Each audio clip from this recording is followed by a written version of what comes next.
Hello friends, welcome back to my channel Debleena Rajdeep ব্লগে তোমাদের অনেক অনেক স্বাগত জানাই।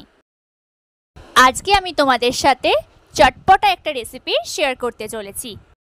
আজকের রেসিপিটির নাম হলো ঘুগনি, ঝাল ঝাল ঘুগনি।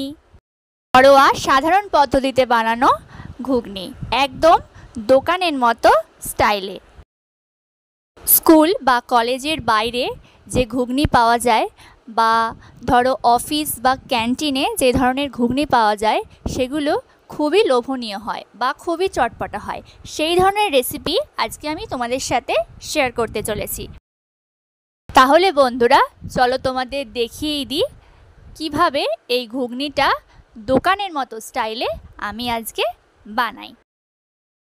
বন্ধুরা তাহলে চলো দেখিয়ে দিই এটা বানাতে আমি কি কি নিয়েছি।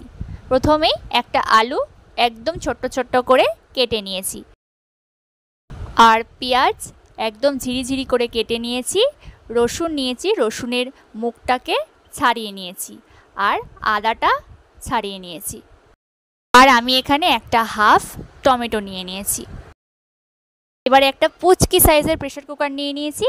তাতে যে ডুমো ডুমো করে ছোট্ট ছোট্ট করে আলুগুলো কেটে রেখেছিলাম সেইগুলোকে প্রেসার কুকারের মধ্যে দিয়ে দেব। আর মটর ভেজানো ছিল সেই মটরটাও দিয়ে দেব।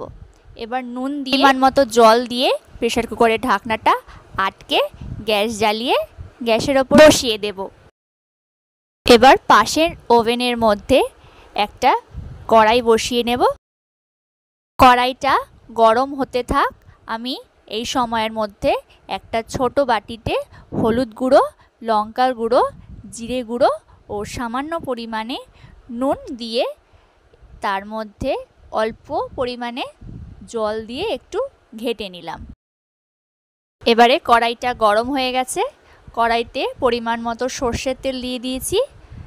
এবার ওর মধ্যে সাদা যে গোটা জিরে আছে সেইটা ফোড়ন দিয়ে দেব।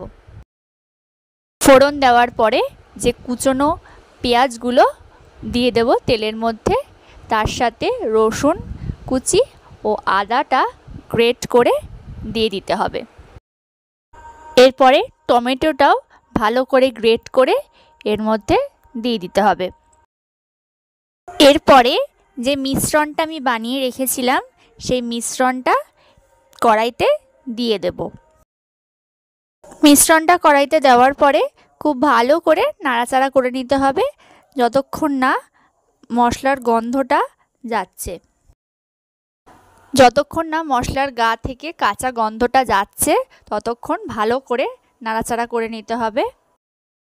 দেখো বন্ধুরা কি সুন্দর কালার চলে এসছে, লাল লাল। এবারে মশলা কষানোটা হয়ে গেছে। এরপরে সামান্য পরিমাণে চিনি ওপর থেকে ছড়িয়ে দেব। চিনি ছড়িয়ে দেওয়ার পরও হালকা করে নাড়াচাড়া করে নিতে হবে। মশলা কষানো তো হয়েই গেছে, এবার ঘুগনিটা দিয়ে দেব কড়াইতে। মটরটা দেখো কত সুন্দর সিদ্ধ হয়ে গেছে। এবার আমি ভালো করে নাড়াচাড়া করে একটু জল দিয়ে দেব, কারণ জলটা এখানে একটু কমে গেছে, সেই জন্য একটু জল দিয়ে দেব।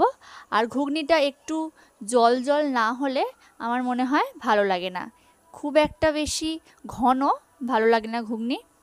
একটু জল দিয়ে দিয়েছিলাম, আর জলটা যখন ফুটছিল তখন গরম মশলা সামান্য পরিমাণে ওপর থেকে ছড়িয়ে দিয়েছি। তাহলে বন্ধুরা আজকের আমাদের রেসিপি লাল লাল ঝাল ঝাল ঘুগনি একেবারে রেডি। এটা তোমরা লুচি, পরোটা, রুটি সব কিছু দিয়েই খেতে পারো। আমি তো এটা ভাত দিয়েও খাই, পান্তা ভাত দিয়েও কিন্তু ঘুগনি খেতে খুবই ভালো লাগে। তোমরা অনেকেই হয়তো জানো না, যারা জানো না তারা অবশ্যই একবার ট্রাই করো বাড়িতে। আর আজকের রেসিপিটা যদি তোমাদের ভালো লাগে তাহলে অবশ্যই লাইক করো, কমেন্টস করো আর অনেক অনেক শেয়ার করো। আর যাওয়ার আগে চ্যানেলটা সাবস্ক্রাইব করে দিয়ে যাও। তাহলে আজকের ভিডিওটা এখানেই শেষ করছি।